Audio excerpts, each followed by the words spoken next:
All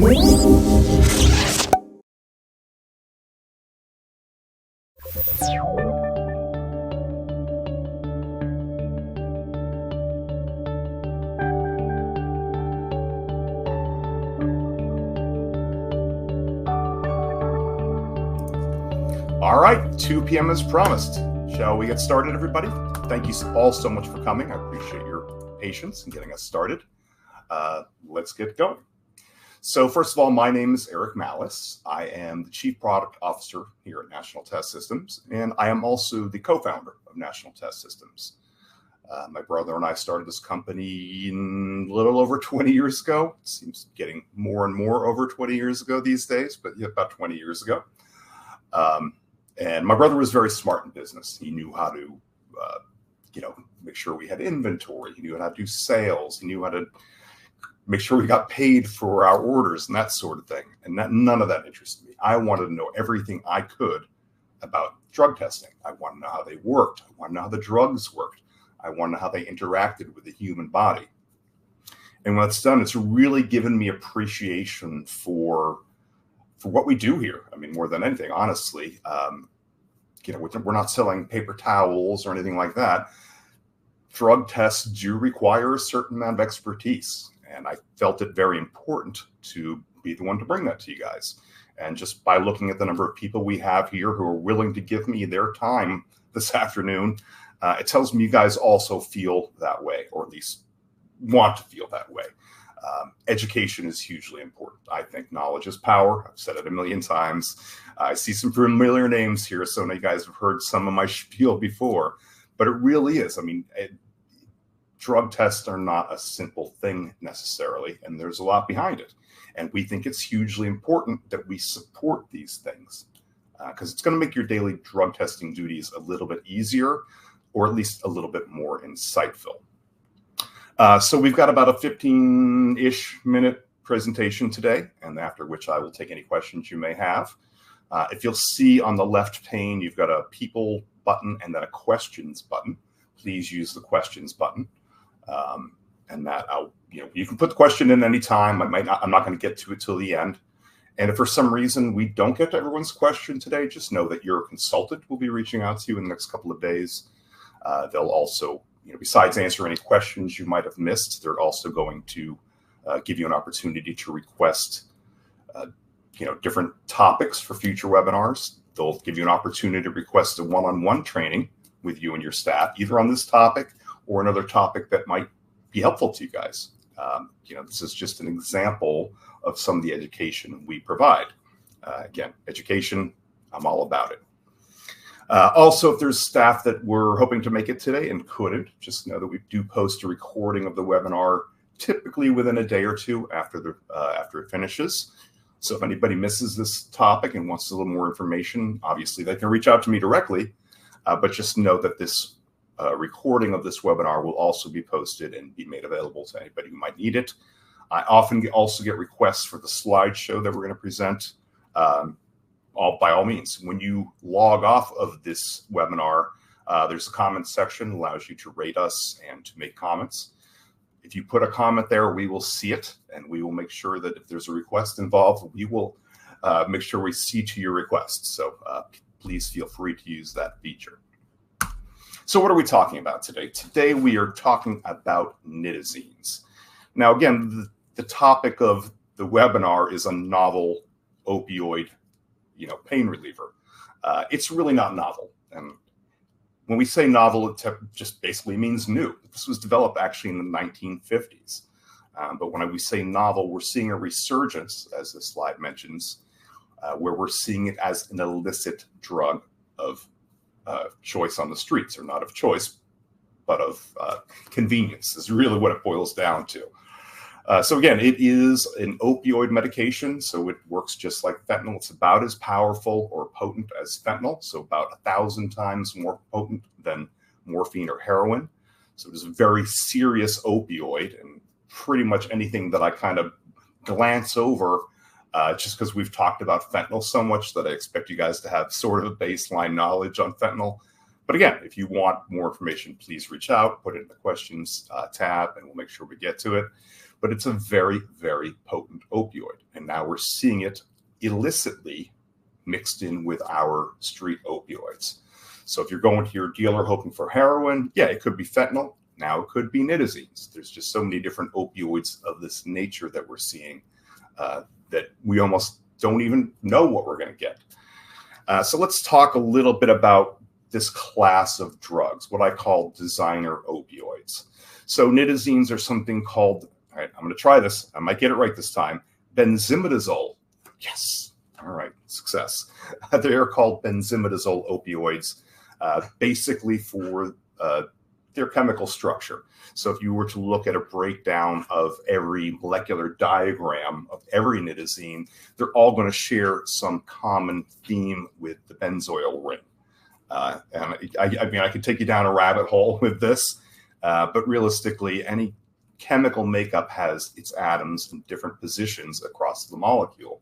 And chemists who develop this stuff have an idea based on, 100 years, 1,000 years of history, what each molecule will do, or what each atom placed in a different position along the molecule will do.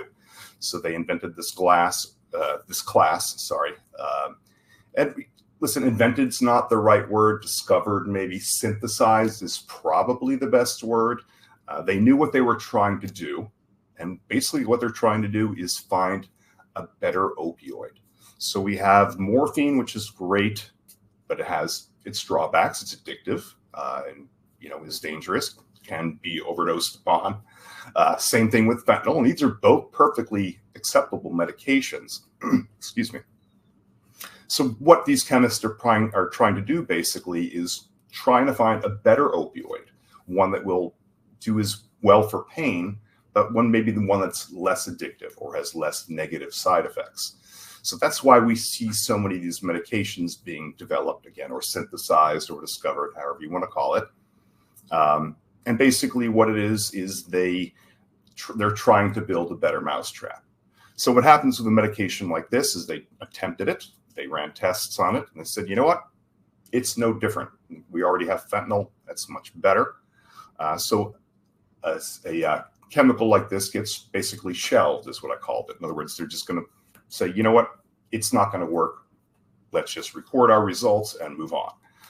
So what we end up with is a class of drugs that were never approved for use at all in medicine, but obviously are still known about. So we have a lot of illicit manufacturers.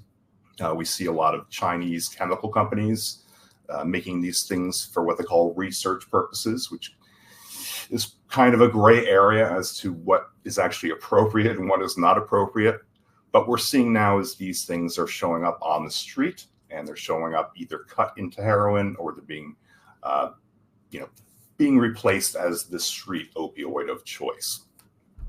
So a little more history on it. So again, I mentioned they are benzimidazole. Now I've done it twice without making a mistake, so I'm going to stop there.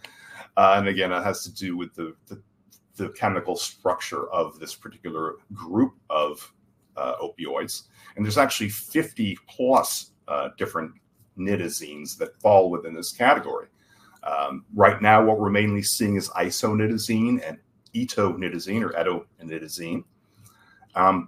But as we start to, whack-a-mole, as we start to get testing for it, as we start to crack down in law enforcement on it, that's when we're going to start to see the other, etonitazine or protonitazine. We're going to start seeing these other ones eventually. So like I said, I call these things designer opioids.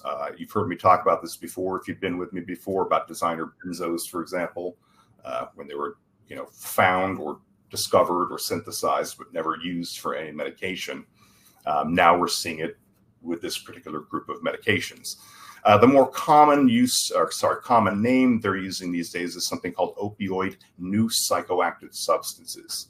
So if you are, for example, looking at the DEA's emerging threat report, for example, they're going to fall under the category of new psychoactive substances. Both are appropriate. Excuse me. I've always just liked the word designer because it implies that it was purpose-built, but never used, for any medical or clinical purposes. Good example. The Nitazine class of drugs is a Schedule I drug. Again, if you've been with me before, we've talked about the DEA drug schedule. So basically it goes from 1 through 5, 5 being the most innocuous and least harmful medications or drugs, all the way up to a class 1. And the class 1 substances basically have no acceptable medical use. So this opioid, which is very similar to to fentanyl, it really has no accepted medical use. So it is a drug that is high, high addiction rates, high danger rates, but yet no acceptable medical use available for it. So it's as potent as fentanyl. It's just they haven't been able to make a medication that would be useful with this. So this was first synthesized in 1950 by the pharmacists or the chemists at Ciba Pharmaceutical, which is a Swiss company. And again, they know what molecules look like that do certain things in the human body, and that's what they were hoping to do. Let's try this, and let's see if it's better than fentanyl. Let's see if it's less addictive than fentanyl. Let's see if it carries a lower overdose risk than fentanyl. And after all their testing, they decided, no, it doesn't. So we're not going to bother. And it gets shelved. And then it gets picked up again by some chemical company as a research chemical and ends up black market on our streets, ends up pressed into counterfeit pills. We see a lot of that. You can see the photo there where we see that those are artificially pressed or illicitly pressed pills, counterfeited pills. A lot of that, by the way, as we do a little more research on this sort of thing, it looks like a lot of the time that these are pressed into counterfeit pills is not necessarily because they're trying to pawn it off as something that it's not. A lot of times they get pressed into Xanax bars, for example. And the thought process, as I've been researching this more and more, isn't that they're trying to pass these off as Xanax bars. It's more that it's convenient for transport. So when they're smuggling the drugs in, if you take it in its natural occurring white powder, you have a better chance of getting it into the country or wherever you need to go illegally, pressed into pills, because pills, people carry pills. It just happens. So we're seeing, and I have yet to find a really, really trustworthy source on this, so I apologize. But everything I'm reading points to the fact that it's more about transporting it and smuggling it in than it is about trying to pawn it off as a Xanax on the street or something like that. It still goes to show you, street drugs are infinitely more dangerous now than any other time in our existence. So keep that in mind. So let's see. So currently we're seeing, we call this new, when I mentioned this at the beginning, we call this new. It really started showing up in about 2020. And if you look at this graph here, first the notes, we see Tennessee started and then Midwest and Eastern US, and it spreads like wildfire, as the expression goes. And you can see that graph and the rise of Nitazine use between 2020 and now, and overdoses, it's a straight line up. I mean, this is just one of those substances that we saw like fentanyl, where it just literally spreads like wildfire. Use that expression again, but it's kind of true. So, yeah, we're seeing a lot more usage. We're seeing it a lot more cut into the street opioids again. And again, much like fentanyl, we talked about this when we talked about fentanyl. The heroin requires, fields of poppies to grow so you can make the opium. Fentanyl you can make in in a closet. Same thing with these Nitazines. You can make them in a very small space.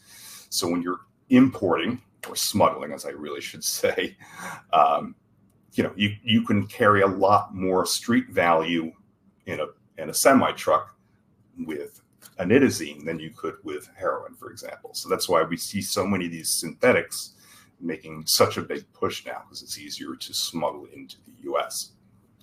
The good news, for what little good news I can share with you on this, it is an opioid. So if you're unfamiliar with Narcan is naltrexone. It basically is an opioid antagonist. What this basically means is it will attach to the opioid receptors in your body, and it will kick off every other opioid that was trying to attach there. So if you take medication or a drug like heroin or fentanyl or Nitazines, it attaches to those opioid receptors in your body, and it clings pretty tightly. Narcan will actually just kick it all off and prevent anything from interacting with those opioid receptors in your body. If you're in healthcare, you might have seen what they call precipitated withdrawal. So if somebody's a regular opioid user and they get Narcan, they're going to start immediately withdrawing from opioids. Still better than overdosing, I'll tell you that much. And listen, if you have a drug user in your life, an opioid user, whether it be in your personal life, whether it be you work in rehab or jail or whatever it might be, where people are going to find a way to get access to opioids, carry Narcan. It's available over the counter in every state now. My Publix, which is our local grocery store here in Florida, has it on the pharmacy counter for it's $20, $22, something like that. Listen, if you had a loved one that was allergic to bee stings or to peanut butter, you would carry an EpiPen. So carry Narcan. It's not a big ask. It's pretty inexpensive, and I'm imagining most people in this industry that would attend this webinar would have somebody that they know in their life, be personally or professionally, who's an opioid user. So that's my little rant for the afternoon. So, and then lastly, we're going to talk about testing. So luckily, we do have tests for this. This might be the fastest we've gone from new substance to, oh my God, we're going to talk about this, to, oh my God, there's a test available for it. Like literally as I was writing this webinar, as I was putting together the information for this webinar, we just got information from our manufacturer that, hey, we've got a test for Nitazines now. So this is good. This is excellent because, again, we're seeing so much more of it.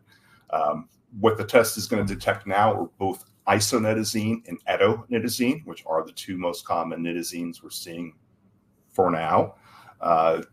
It doesn't look like there's a ton of reactivity to other of the nitazines, but again, it's very new. In fact, as of this morning, I don't think there was even inventory anywhere on these yet. These are like literally brand new. The other nice thing about having these, obviously, besides that you have a urine test that you can test if somebody is using Nitazines, it's also going to be effective as a surface test. We've done a webinar on this in the past. I don't know if anyone got to see it, but basically most of these tests can be used to test powders. When you find a little baggie maybe in somebody's possession, or you find a residue on a desktop and you want to detect to see if it is a Nitazine, or see if we can figure out what it is. These tests are good for that as well, which is hugely important. Because a lot of times, whether it's for harm reduction or just getting a better idea of what's going on in your facility among your participants or your patients, depending which field you're in, a lot of times this can be just super helpful in knowing what you are dealing with. All right, let's see if we have any questions for us. Oop, just in time. I see one popped up. Ronald, are these CLIA waived, and are they in any cups instead of a dip? So again, these are so brand new. Let's do the first question first. Unfortunately, no, they're not CLIA waived, which for those of you who are not in healthcare, doesn't affect you anyway, but basically there is an area of healthcare in which the FDA determines that a test is easy enough to read and easy enough to run without getting it wrong. That's the best way to describe it. They give it this designation as CLIA waived, which is the Clinical Laboratory Improvement Amendments. Only matters if you're in healthcare. So if you're making treatment decisions based on the result of a urine test, then that applies to you. And right now they are not. It takes a little while, typically, from when something is released. I'm sure a lot of you know we just got our first CLIA waived fentanyl test at the beginning of this year, and we've been offering fentanyl tests since 2007, I believe. So it's sometimes a slowpoke process. So I apologize for that.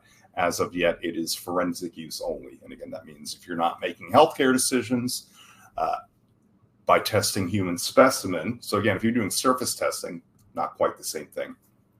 But if you're testing urine for drugs use, and you're in healthcare and you're going to make a treatment decision about that, then yeah, CLIA waiver is something you need to pay attention to. That's important.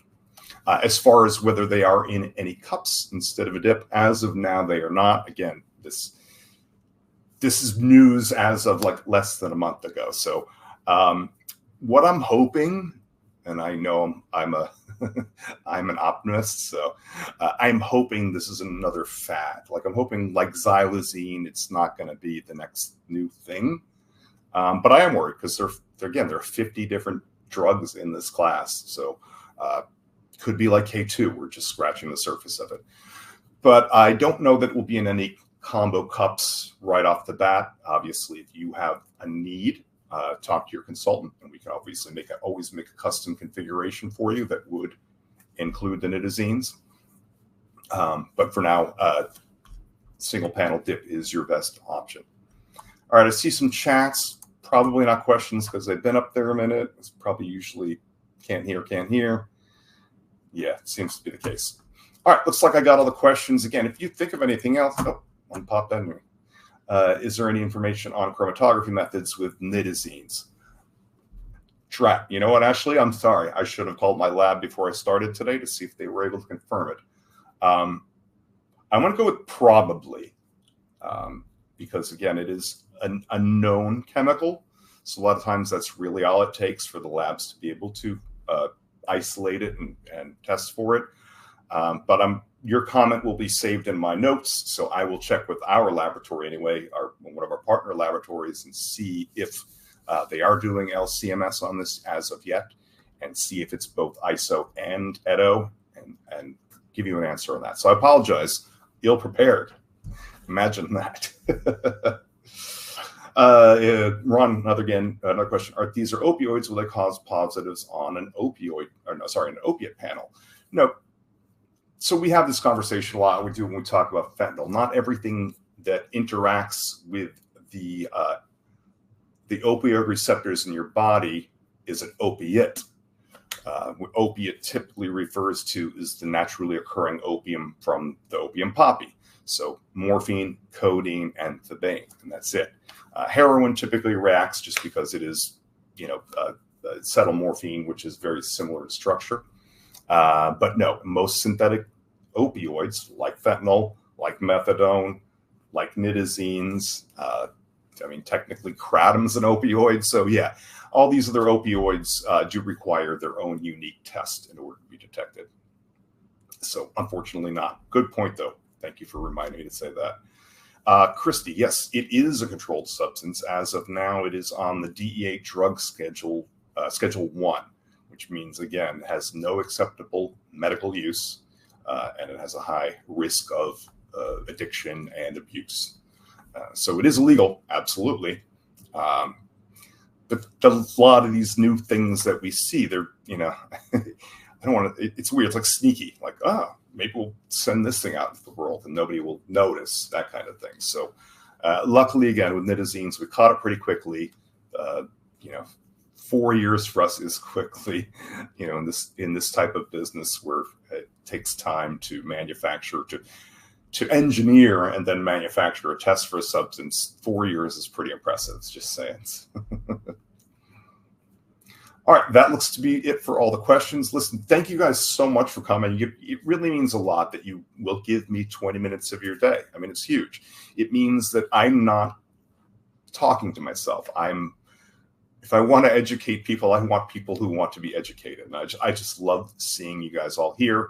And it's great. And I'm glad. And I hope you keep coming. And I'll keep bringing you information, hopefully as timely as this one. But either way, I'm going to keep educating. So, all right. Thanks again, guys. Have a great day. Until next time, keep on testing.